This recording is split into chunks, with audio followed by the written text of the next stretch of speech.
Ayan, nilabas sa ating lahat. Mama ni Beyonce ay sinagot ang mga basher at nagpaparatang sa kanyang anak. So, gigil na gigil. So, totoo nga ba po ito?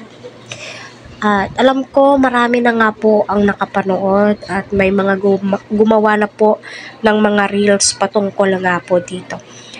Alam niyo ba, sinabi po ng mama ni Beyonce, siya ay nagpapasalamat sa mga basher. 'Di ba? Sabi gano'n.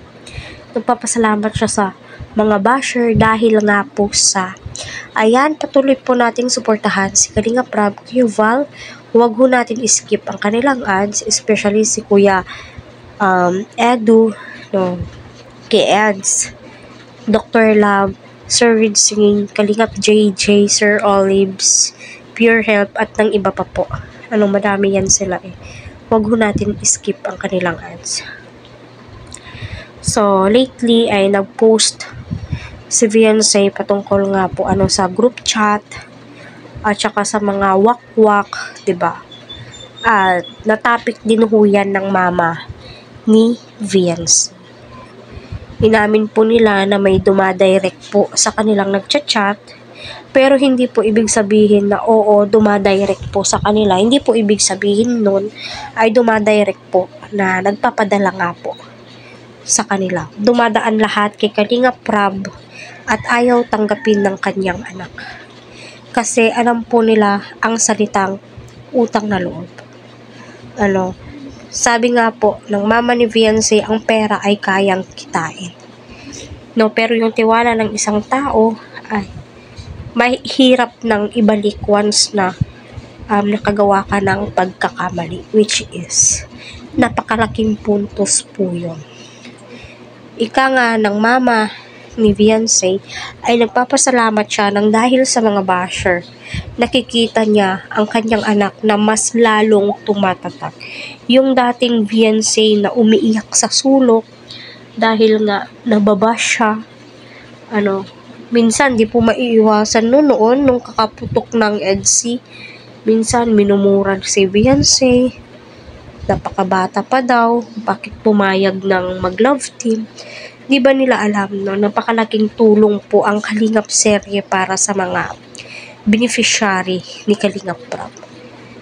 Yung dating sa isang buwan, once lang po binibisita ni Kalingap Prab si Beyonce, di ba? Kasi walang gaanong sponsors, mababa din po yung views, pero at least binabalikan, di ba? Kita naman po natin, nasa average pa rin po yung views ni Beyonce that time. Nung nabash po si Beyonce, papasalamat po ang kanyang mama. At sinabing, huwag kayong magsalita na hindi ka nais-nais kay Beyonce dahil hindi nyo naman po siya nakakasama sa bahay. At napakabait ng anak ko. Diba? Napakabait. Halatang halata naman po sa mukha ni Beyonce na napakabait po niya. Yung tilang anghel, kung sino siya, papaano siya, ipinapakita po niya mismo. Hindi po siya nagsanta-santahan. Tama ba ako? Correct me if I'm wrong na lamang po. Mga ka-EDC, di naman po tayo perfect. So, kita naman po natin na nilalabanan na po ni Beyonce ang mga basher. At ang kagandahan din po dito ay open si Beyonce. Yung tipong nagsishare din po siya sa kanyang mama. Mas mainam po yan para yung komunikasyon po nila. Diba? Kita natin, grabe, nag-post si Beyonce sa kanyang TikTok account ba yun? Napakahaba. Para sa akin, hindi mo kailangan i-explain. Pero minsan, siguro na pagtanto ni Beyonce, kailangan din po niya explain yung kanyang side. Dahil kung hahayaan niya, mas lalo siyang huhusgahan. Diba? Ika nga ng mama ni Beyonce, mas lalong tumatag at tumapang itong kanyang anak. Yung dating hindi ganyan po si Beyonce, kita nyo malaki na po yung improvement